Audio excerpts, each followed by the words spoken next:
Medicos, welcome to the official Handshake Medical YouTube channel. I Kashki Dwivedi is here with you. Today I am going to continue my previous video that was of the legal procedure, and I was dealing with the inquest. So I was left there with the inquest, so I will continue from here with the inquest. So actually in that video I was dealing with the legal procedures in India, that is I was covering the topic of the forensic, and I was explaining how this Indian legal system is being governed. So I go through various of the codes, I have explained it, and then I have explained about the acts. Then we have reached to the cases. So I have dealt the case law, then I have explained criminal law, then I have dealt with the civil law. Then we have reached to the topic of the inquest, and I have left with it and said that I will cover it in the next video. So from here I am going to start with the inquest. So the inquest, in obviously in means the in, and the quest is taken from the word quasitus, which means to seek, which means to obtain, to gain. So inquest, it is an inquiry. So you can see it as a preliminary legal inquiry or the investigation into the cause, manner or the circumstances of death. So death may be unnatural, suspected or the suspicious or the sudden. So this is the definition for the inquest. Now coming on to the types of the inquest. So there are basically the 4 types of inquest, and but in India only the 2 type of inquest, that is the police inquest and the magistrate inquest, is being practiced. But I will give you a brief account of the other 2 type of inquest also, that is the coroner inquest and the medical examination system of inquest. So proceeding further, police inquest. So police inquest is the most commonest form of inquest being conducted in India, and it is actually governed by the section 174 and the section 175 of the CRPC. I have already explained about the CRPC in my previous video of the legal procedure. So here what happened, the police officer or the in charge of the police station, not below the rank of the sub inspector, known as that sub inspector is known as the investigation officer. So that investigation officer may go to the site where the scene of crime has been taken place, but before going to the site, the police officer, the investigation officer have to give a request to the magistrate, and on the receipt of the permission from the executive magistrate, he has only the right to visit to the scene of the crime and to conduct the inquest. So after the permission from the executive magistrate, he may reach to the site, and in the presence of the 2 local persons that must be respectable person of the society and must be a reliable witness. So that is known as the panchas, make an investigation at the place where the body is found. And after the investigation, after the inquest, the police officer, so as per the inquest conducted by the officer in charge, that is known as investigation officer, he may come to a apparent cause of the death as the conclusion and may prepare a report known as the inquest report, that is also known as the panchnama. So in police inquest we have to memorize 2 words, 2 important words, that are the panchas and the panchnama. Panchas are the 2 reliable witnesses taken by the investigation officer just before conducting the inquest at the site or the scene of the crime, and the panchnama is the inquest report being created by the investigation officer after inquest or the investigation and knowing about the apparent cause of the crime. Now on the investigation being conducted by the investigation officer in the presence of the panchas, the police or the investigation officer, if found that that is natural or it is due to the disease, so he may hand over the dead body of the deceased person to his relatives so as to conduct the funeral process or the burial process according to their religious customs or traditions, whatever it be the so.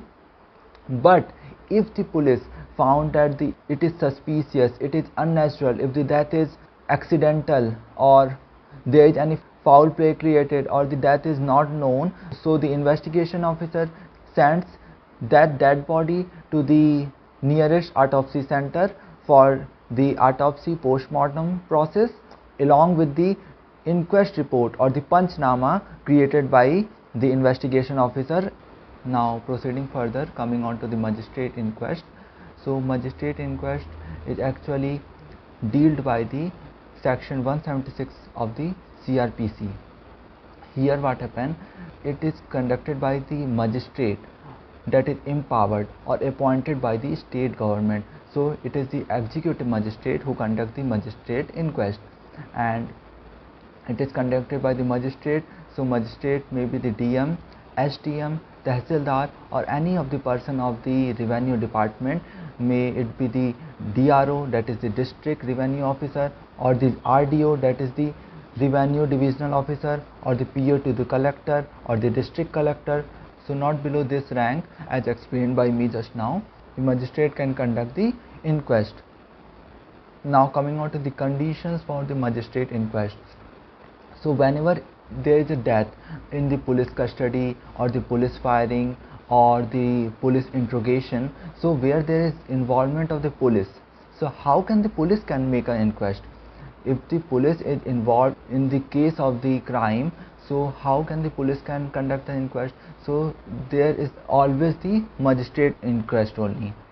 And so magistrate inquest will be conducted in the death in the police custody, death due to the police firing, death during the police interrogation, death in prison, reformatories, Borstal school, death in psychiatric hospital or the mental asylum, dowry death.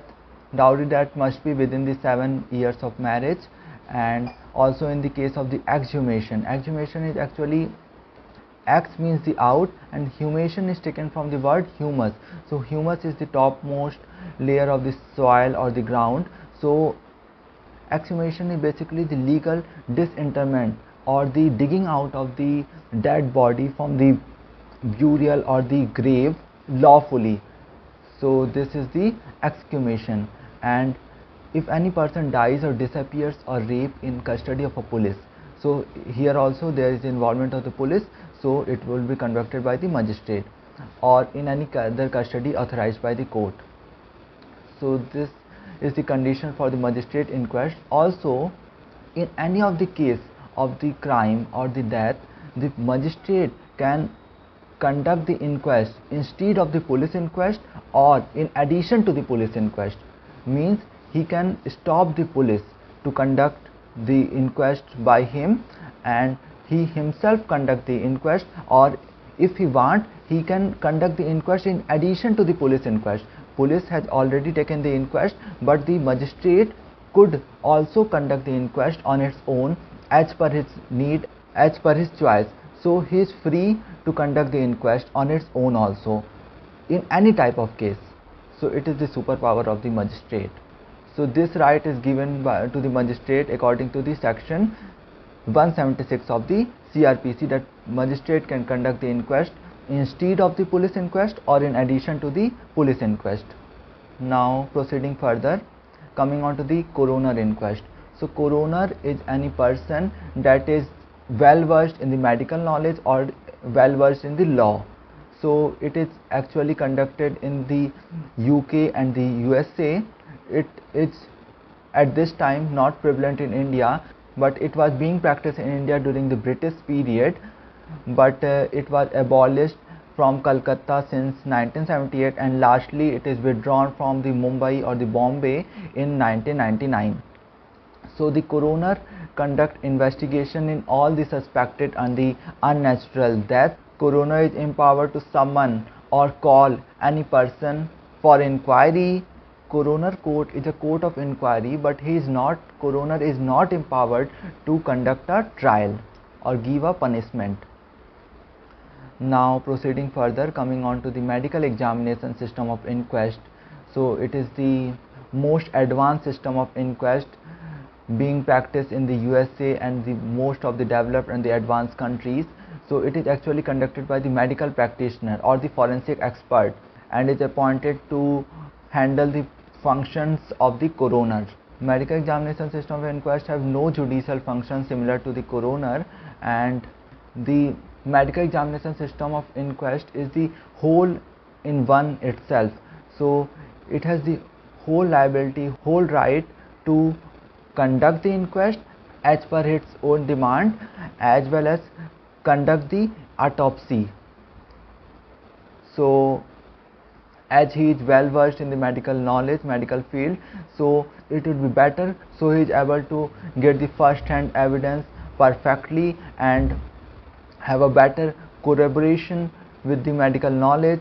So on the receipt of the information of the death, the medical examination system of inquest team goes to the scene of the crime. There he conduct the inquest, he gather the first hand evidence in perspective owing to the medical knowledge, and he on his himself, because he is well versed in medical knowledge, he on his himself conduct the medical autopsy on the body, and thus have a better corroboration of the evidences, and it is the best way of the administration of the justice.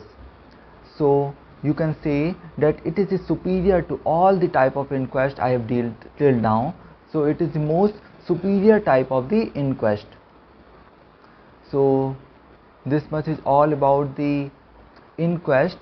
Now when I come back, I will deal with the court of law. I am leaving the topic here. I will create a separate video on it. So thanks for watching. Thank you.